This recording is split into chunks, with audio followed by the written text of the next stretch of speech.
This is part one of the Craftsman King Seeley 100 drill press conversion and rebuild series. If you haven't seen any of the videos from my previous 100 drill press rebuild series, click the link at the top of the screen. In this video, we'll be discussing the conversion and what that means and beginning the disassembly.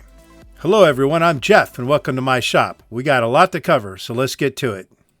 This is a Craftsman 15.5 inch King Seeley made 100 series drill press. Model number 103-23131. And it was produced between 1946 and 1955. The motor on this drill press has a date of 1952. So this is probably a 1951 or 52 model. And it is complete. And what we are going to be doing in this series is rebuilding this drill press. But as you can see, it's a bench top. And we are going to be converting it to a floor standing 100. And that will change the model number to 103-23141.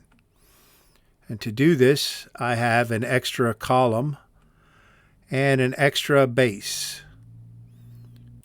Hence the term conversion, because we're converting a benchtop to a floor standing drill press. Before we get too deep into the disassembly, I need to make an admission here and let you know that I forgot to hit the record button on my video camera for tearing down the major components on this drill press. And I really thought hard about whether or not I was going to even produce the rest of the series and all the footage that I shot, because I didn't realize that this had happened until several days after I was deep into rebuilding it. But I think there's enough here that needs to be covered. So if you need to know how to tear down the initial big pieces, you can click the link at the top of the screen from my other 100 drill press rebuild, and that'll get you to where we are now. So as you can see, a lot of the drill press is already torn down and it's on this workbench. And we've got a couple of things we need to do and then disassemble all of the sub-assemblies. So that's where we're going to be picking this up. And I apologize, crap happens. So I just forgot to hit the record button. I can't blame the camera or the memory card on this.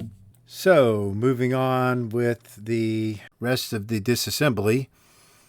This first piece is the table. And on the older 150s, you have a table support and a tilting table. So here I'm just removing the table lock, screw, and handle. And then we'll push out the lock and the sleeve.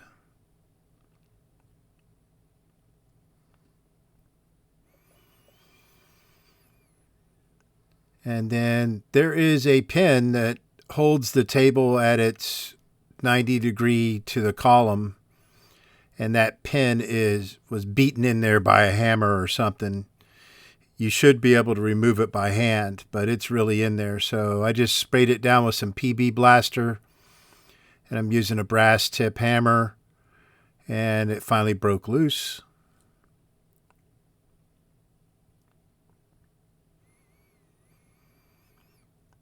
And then the tilting mechanism for the table is kind of seized in there. But one of the other problems is, and I've already removed the lock screw that locks it in this position, but it also has a lock system where my left hand is that has a lock and a sleeve as well.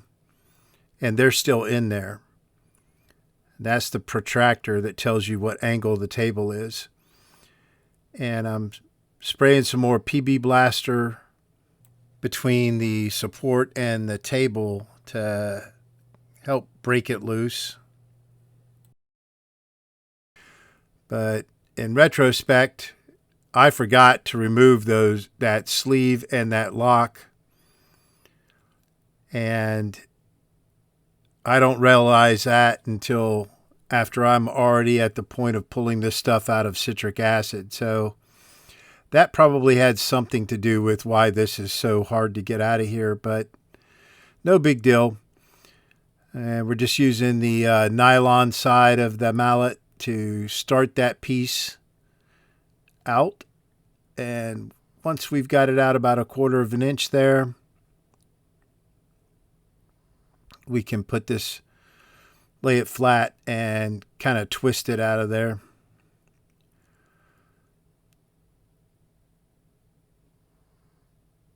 So like I said, I suspect that the lock was holding it in there a little bit as well, because it doesn't look too rusty, but it's not a big deal. And you can see the sleeve and the lock still inside the table.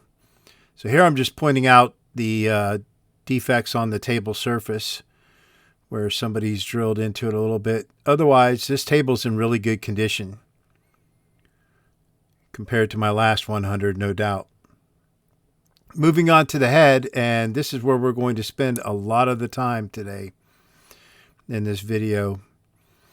We've got the head lock, and there's your sleeve and lock, and then the screw and handle.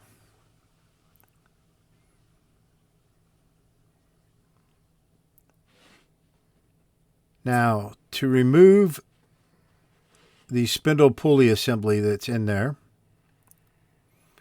there are 2 machine screws, one on each side, right there.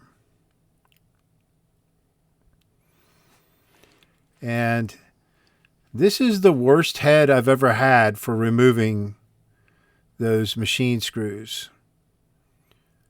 So they are really rusted and seized in there.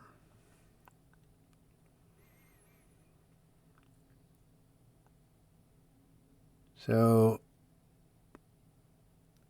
I'm getting all the debris that's in there with them, bug nest and dirt and everything else, and just scraping it out of there.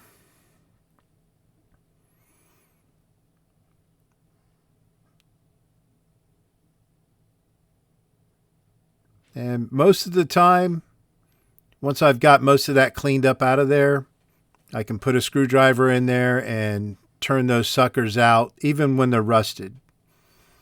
But on this head, that was not happening.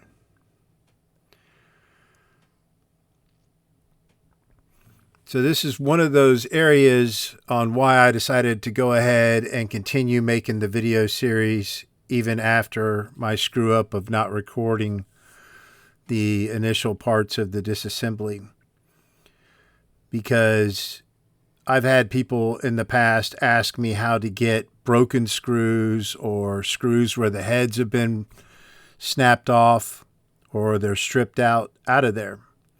And so you're going to see how to do that. So intermittently, I'm spraying PB Blaster in there.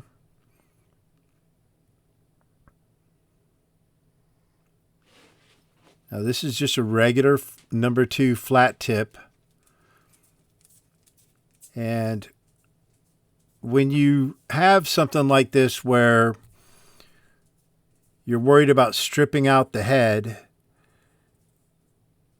you might want to use a hollow ground flat tip as opposed to a standard flat tip. And the hollow ground actually has a little bit more purchase on the flat slit in the actual screw or slot in the screw.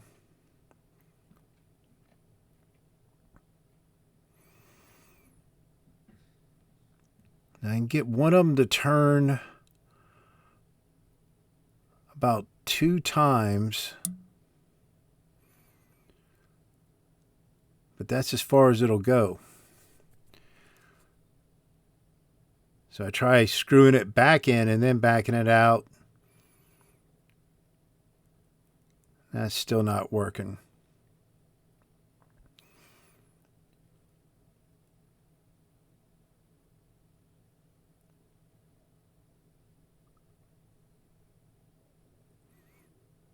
So I'm just going back and forth between each side trying to get these screws out of here.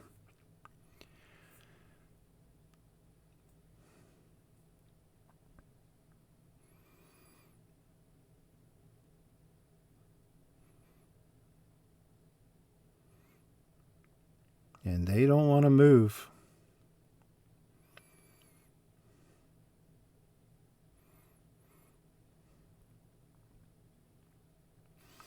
So here we got one of those hollow ground flat tips. And it's giving me a little bit more purchase on the slot, but not a whole lot.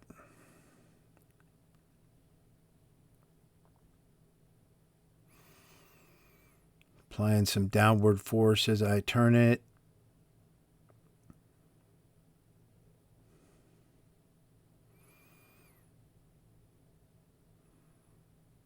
Now I've got something going here.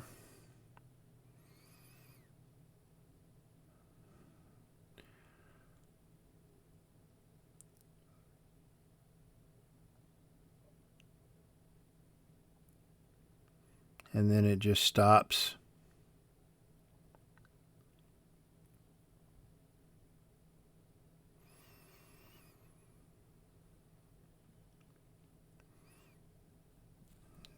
Does not want to play nice. So some more PB Blaster.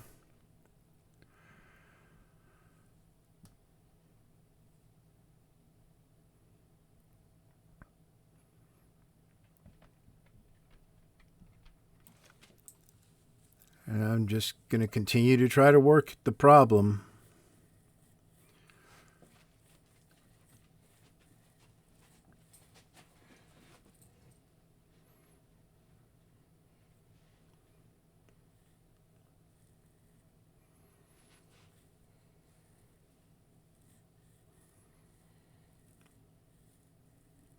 And I'm just going to go ahead and fill these holes up with some PB Blaster and set this aside for right now.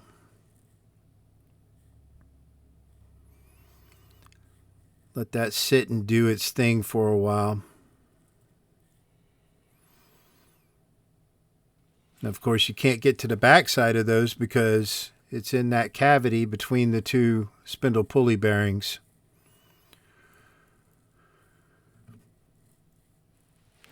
So in the meantime, we've got the column stuck in the base here. So I'm just going to spray some PB Blaster around that where the column is meeting the base. If this was a floor base, I'd be doing both sides, the top and the bottom. And then we're just going to let that sit while we work on everything else. So here we have the hub pinion spring assembly, and I'm going to go ahead and twist off the feed handle rods. And two of them are bent. You can see how that kind of gets wobbly.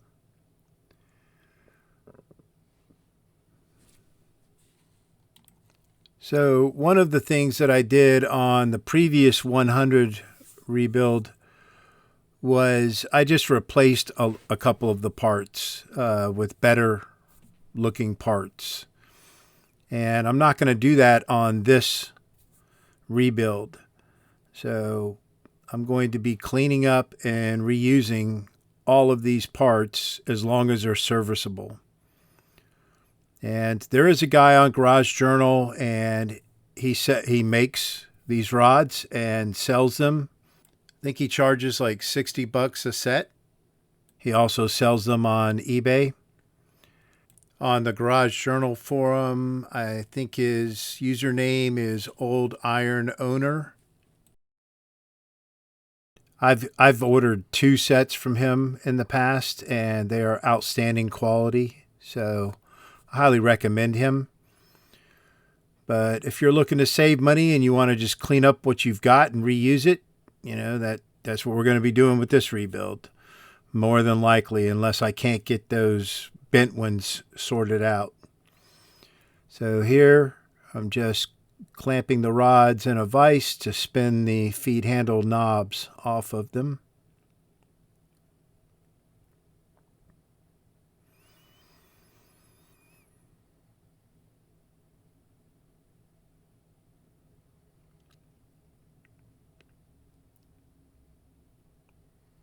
But if you go over to my thread on Garage Journal Forum, there's a link to his for sale page to get those rods if you need them. So here we have the hub and the pinion and the spring. And the spring is held inside the pinion with this pin. And one end of that pin is splined and the other end is not. So we're driving out the clean end. So the splines are on the bottom right now.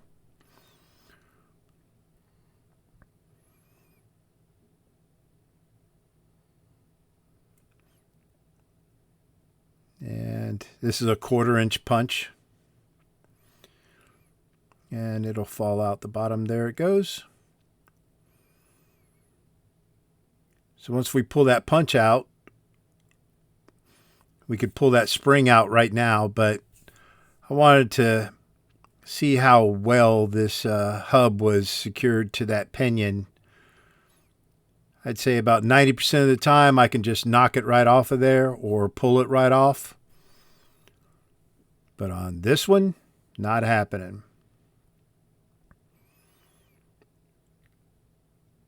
So go ahead and pull the spring out. It looks like it's in good condition.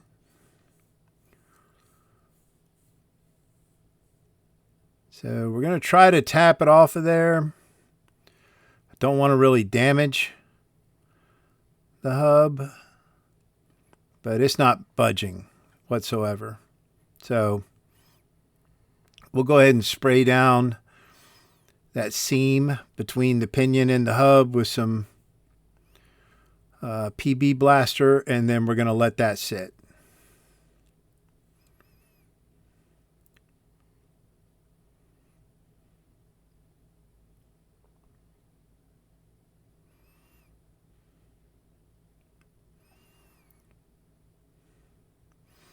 So next we've got the spindle and quill assembly, and we just removed the quill gasket, which was in horrible condition. And this is the nut and washer and screw for the feed stop bracket.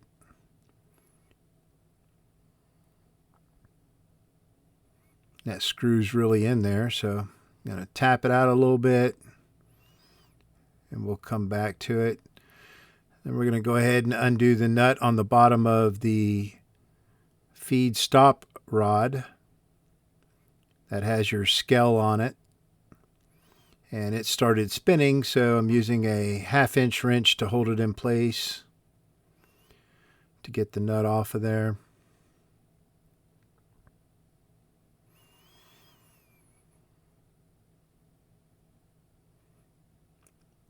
And then the rod should come out.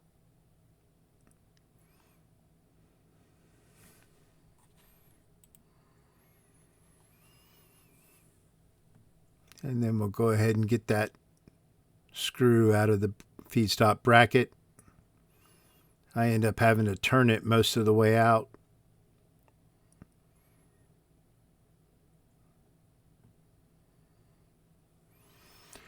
Next, we've got to remove the chuck to get the feed stop bracket off of the quill. So I'm just inserting a 9mm Allen wrench inside the jaws of the chuck, lining up the flats of the Allen wrench with the jaws. Tighten that down with the chuck key. And then we're going to place the Allen wrench in the vise. And I've got a whole video called the Jacobs Chuck Omnibus that shows you how to install them, remove them, disassemble them, all of that. And I'll put a link to that video here. We're going to use a spanner wrench to loosen the safe lock collar. And then it's going to get kind of tough. And basically what you're doing is you're popping the spindle out of the socket that's in the chuck. So that's why it's a little hard, because that's got a friction mount. And there it goes.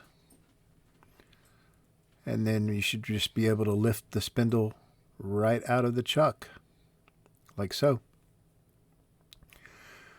Then we can go ahead and pull that Allen wrench out of the chuck.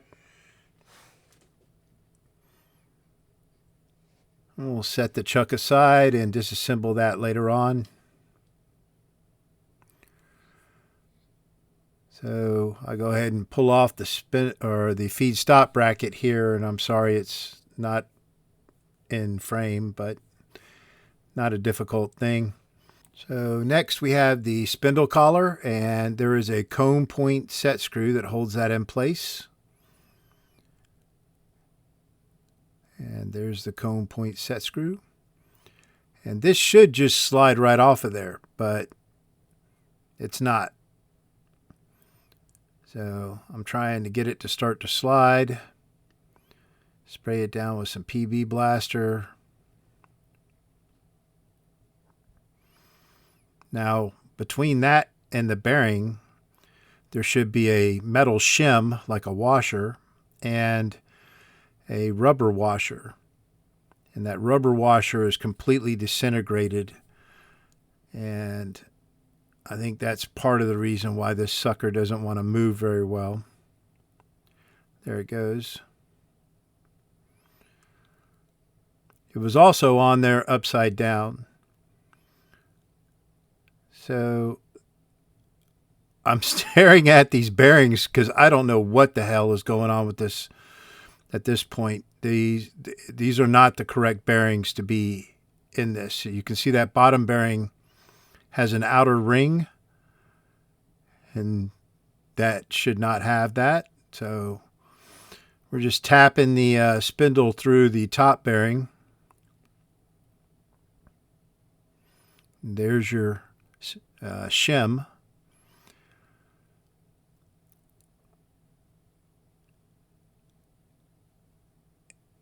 And I'm going to need to get a brass punch to push that spindle through that bearing.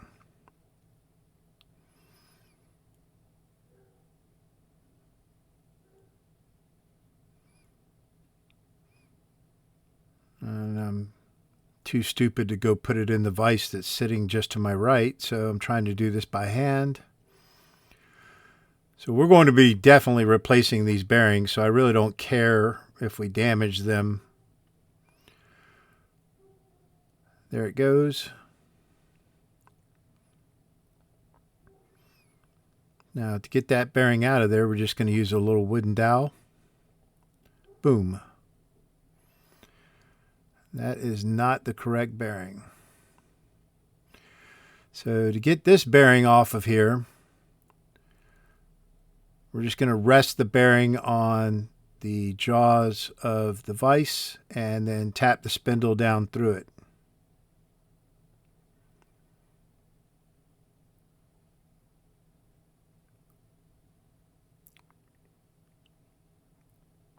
But neither one of these bearings should have that outer ring on there.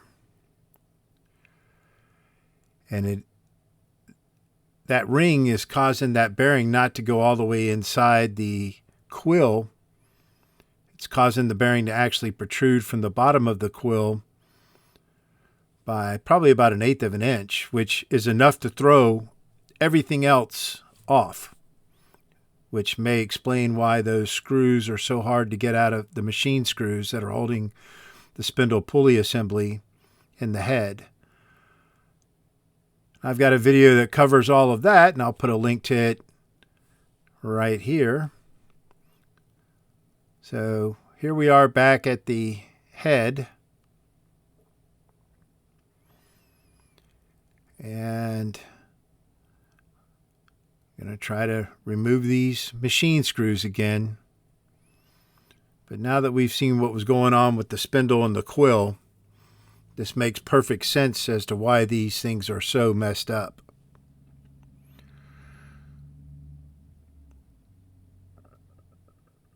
So the inside cavity that has these machine screws protruding into it, they should be resting on top of that bottom bearing for the spindle pulley assembly. But I'm going to go out on a limb here and tell you that there is a 99% chance that the inside, both of those screws are either broken off or they're bent over.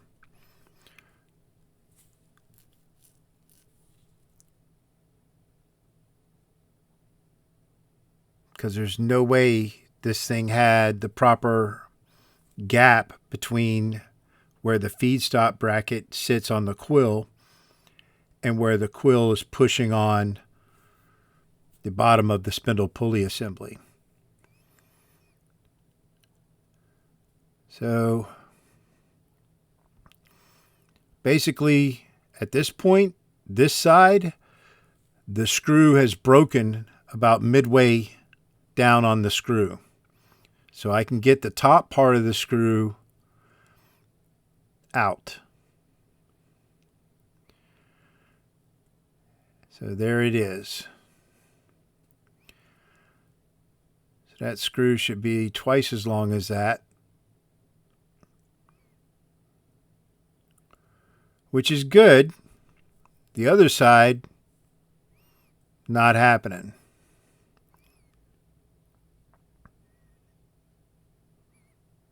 So I'm trying to force the flathead into the slot to get as much purchase as possible. I can't even really tell if it's turning. So we're going to go to heat. This is some MAP gas. And this will have one of two possible outcomes. Either the heat will cause the rust to break free and the screw will walk out, or it's going to weaken the screw.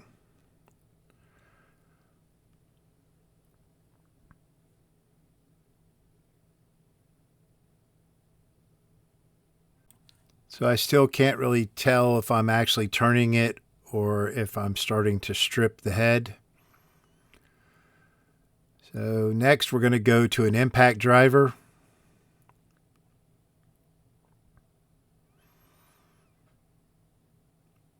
And so with each blow of the hammer, it'll turn probably about 1/16 of an inch. Maybe, I guess that translates to like half or a quarter of a turn. That's still not doing it.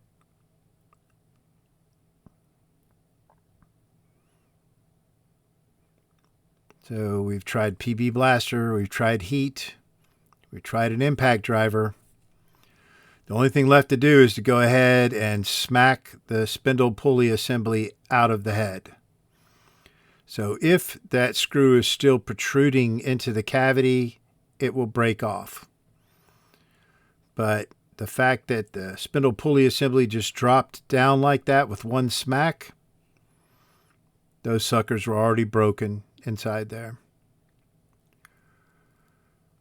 So now we just need to align up the second bearing with the top bore, and then we will get the spindle pulley assembly out of the head.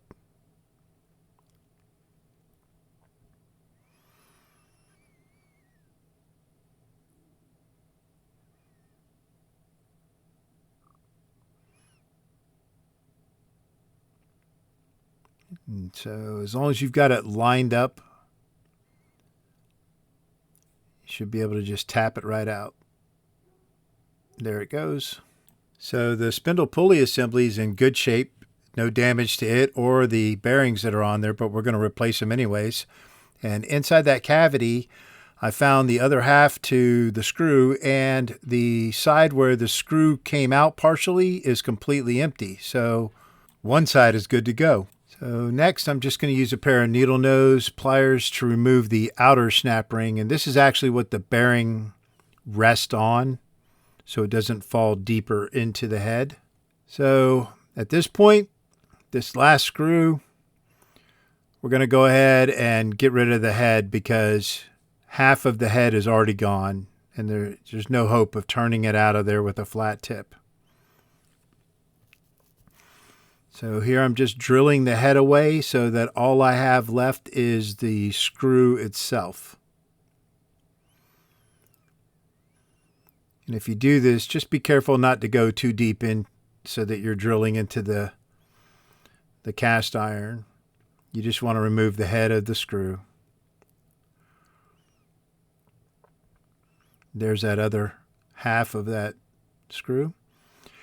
And then once we've got the head gone, I'm using, I think this is a 1/8 inch bit, and I'm going kind of slow, and it's actually driving the screw out the other side. So there it is. We're good to go. And that's going to wrap up this video. We will continue with the teardown in part 2. And again, I apologize for not pressing record early on, but there's a lot of stuff here that I wanted to demonstrate how to solve some of these issues. As always, I appreciate the support, and I will see you next time.